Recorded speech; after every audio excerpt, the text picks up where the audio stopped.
The sixth question is, what if my child is bullied at school?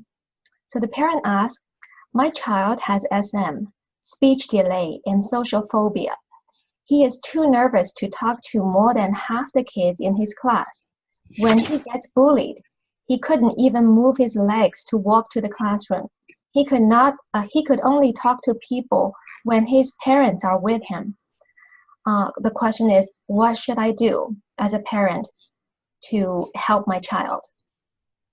Thank you for your question. You are describing a child that we see quite often that just do not just have selective mutism.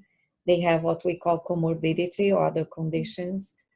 Speech delay is quite frequent, or a speech disorder, speech articulation, even if a child spoke early and the child may have speech articulation, language difficulties also.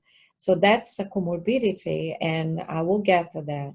Social phobia is another, social anxiety, it's another uh, area that goes with selective mutism, not necessarily all the time, but those three together make the situation more complex, and we need to address all of them.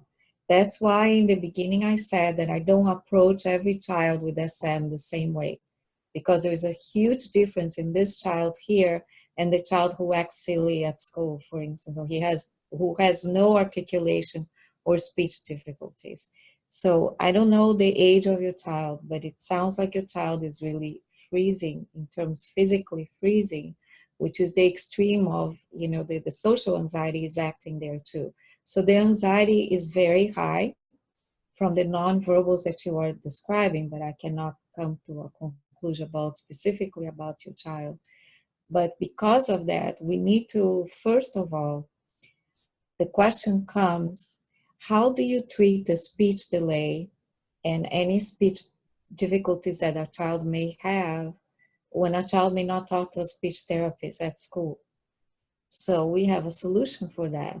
And we have a wonderful professional in the SM world in this area who is a psychologist and a speech and language therapist. She's a professor, Evelyn Klein. She's in your area in Pennsylvania. So she developed a lot of different approaches to working with parents, training them to assess the child's speech delay and speech disorder. But then comes to the treatment. And so what I have been doing in my office is, if I know that a child is going to receive, if I don't do a diagnosis of speech disorder, but I even listen to tapes before I see the children, their tapes at home, and I observe them with their parents in a one-way mirror, so I know I can have a sample of their speech articulation and language. And if I suspect that they need to be assessed, I will train a speech and language therapist, or I'll bring somebody who I work with well to the office or to their house or to wherever they feel comfortable, and we'll start the approach of that professional with the child. And sometimes they receive the therapy at school, but it has to be with somebody who knows about SM and who is trained to work with children. So how could I just work with the SM if the child is afraid to speak, because the child may be aware that he or she has a speech, they talk differently, and that's one of the fears that the children have, that they're going to laugh at me. So that's why it's so important to include a speech and language therapist, but in the context of the treatment of selective mutism, not just refer, but together. Now, he does talk to half of the kids in his class, so that is good, because you can have an intense exposure of play dates during the summer, and you should do it not just in your house, you should do it at a public place so that this child gets exposed to other situations too, because he has social anxiety. Now, he could only talk to people when his parents are with him. I would kind of do this, and then I would kind of start going out. I had a child who was doing that, was just talking to the parent in my presence and then talking to me only when the parent was present, but then started going out. I asked the mom to step back and not look at the child. And it was hard for mom and dad to do that because they were always looking at the child. I know your child anxiety makes you anxious and the apple doesn't fall too far from the tree. But if I were the professional, I would be working with you to help you be less anxious about your child's anxiety, because it's very likely, and I did research, children with anxiety, the parents are very likely to have anxiety, one of them at least.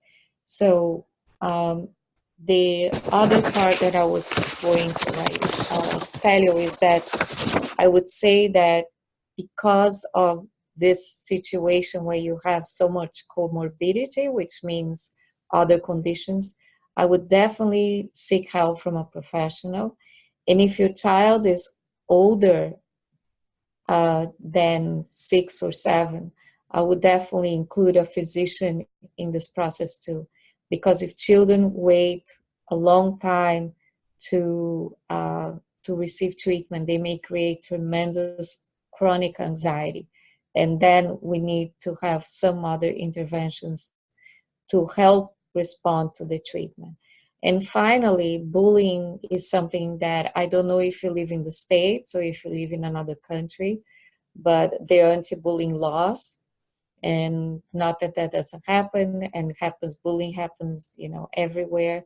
But if you live in a place where there are rules and regulations and there's student handbooks and all that, where bullying is not allowed, then you have to go to administration and you have to ask them to respond more aggressively to that. Selective mutism is a condition that is a silent condition. So the child doesn't complain, and it's very easy to bully a child who is quiet because the child doesn't have a way to defend him or herself.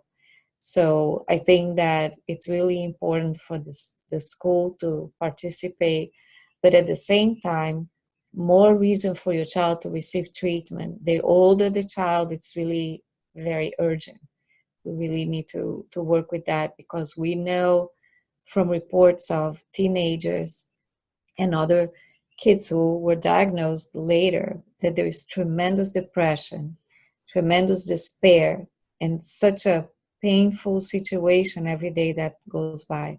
So I urge you to seek professional help, whatever you are, from people who are treating this. And if you need any help in finding, you can contact the association, or you can also email me and I'll try to see if there is anybody in your area.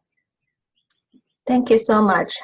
I know that this parent, I think it's a young child in China, and that's why early intervention is so important. Yes. We need to help young child to know how to deal with bullying before they become teenagers, when the problem become even more severe. And really feel for the parents and the kids in China. Right now, there are not a lot of professionals like a speech and language therapist that can help kids with a comorbidity. I would recommend, if this child is young, if there isn't a child psychiatrist in the area, to see a child neurologist who usually has recommendations for speech and language therapists. And I would love to, be part of training other professionals in this area of SM, to help them approach and do their job that they do in a way that will be more effective. Thank you.